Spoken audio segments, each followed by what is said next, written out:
During the early 20th century, African Americans were considered free men, but apparently free didn't mean equal. The injustice was prevalent even when America needed any able body for war. Black men were forbidden. Not surprisingly, the Air Corps and Marines excluded African Americans entirely. This caused organizations to rise and challenge the U.S. military to end segregated racial practice. By World War II, some of the racist policies had been lifted, and finally, black men and women had the right to aid in the war. At the beginning of the war, 2.5 million African Americans enlisted and were often given combat support roles such as infantry, cooks, and grave digging duty. Here are the racist rules they faced. The Navy consisted of 170,000 sailors in total as a whole, but only about 4,000 of them, 4,007 were African American. Of those 4,000, only 6 were actually even considered seamen. The rest were considered a steward mate. And a steward mate is basically, it consisted of serving food, cleaning, and even making the beds, scrubbing the deck, basically any sort of grunt work that was not desirable to the average active member. Much of the same for the African Americans who were able to enlist as recruits for the Marine Corps. They had to be in segregated black units, and if they happened to be accepted, because the Marines are the smallest branch, recruits, when they showed up at their boot camp at Camp Lejeune, were ordered to be escorted by a white male, and all paperwork stamped.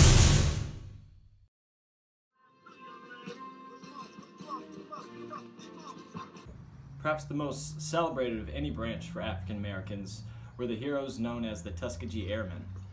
Alabama has a town called Tuskegee, which is where the Tuskegee Airmen were named after. Permission to speak, sir. They were deployed as bomber escorts in the European theater, and they were highly successful in the escorts in the battles of Sicily and Italy.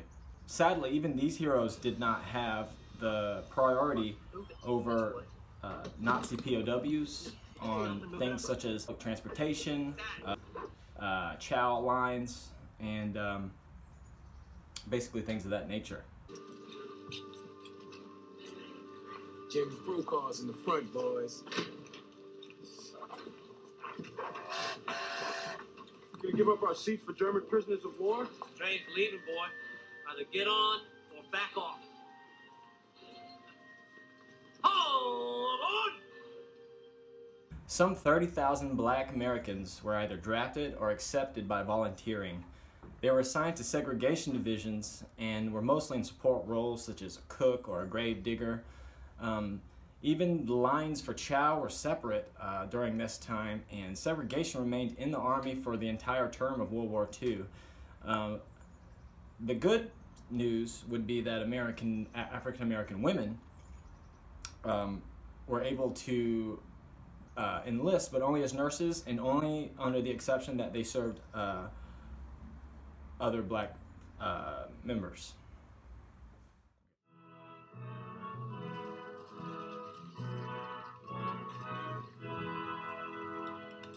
United forever in friendship and labor, a mighty republic will ever endure. The great Soviet Union will live through the ages, the dream of a people, their fortress secure. Long live our Soviet motherland, built by the people's mighty hand. Long live our people, united and free.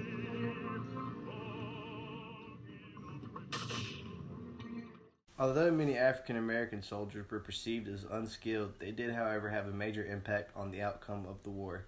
Years after the war, 19 colored soldiers were awarded the military's highest decoration, the Medal of Honor. First Lieutenant Vernon Baker was one of those soldiers. On multiple occasions, Baker displayed what it meant to be a selfless soldier. On an evening in June of 1944, Baker was patrolling a heavily infested German area when he ran up on a German sentry. In the conflict that followed, Baker was able to kill the enemy, but was so badly injured that it left him in the hospital for 2 months. A year later, Baker was responsible for leading his troops into a battle that would allow them to take over a strong defensive position held by the Germans. Although African Americans were unable to be given awards during this era, Baker was awarded the Medal of Honor 52 years later by President Bill Clinton.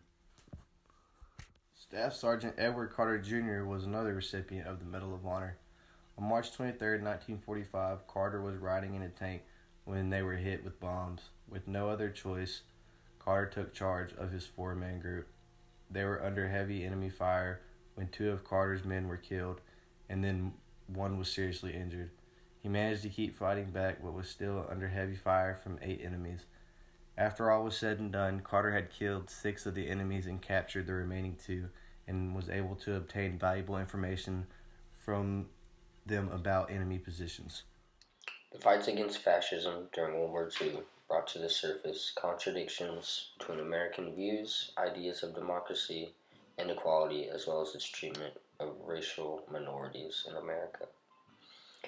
Over the duration of the war, the National American Advancement of Colored People, or the NAACP, and other civil rights organizations worked to abolish every drop of racial discrimination residing within the United States Armed Forces. During this time, African Americans were becoming much more assertive in their demands for inequality in civilian life as well as in military life. This led to the formation of other interracial organizations founded to seek change through nonviolent means, which led to the very first sit-ins to challenge Jim Crow laws in the South. Post-World War II, and with the onset of the Cold War, segregation and inequalities within the U.S. were brought into a spotlight on a global scale, prompting federal and judicial action. In turn, President Harry Truman appointed a special committee whose job was to look into racial conditions that detailed a civil rights agenda within its reports. Later, Truman issued an executive order that abolished racial discrimination within the entire military for the United States. The NAACP won many important Supreme Court victories and mobilized a mass lobby of organizations to press Congress into passing civil rights agendas and legislations. Many returning soldiers and non-white minorities would go on to provide the final pushes that brought America to the civil rights movement in the 60s. Okay, alright. Hey guys, alright, Tom Mims here, the God and everything. The God and everything.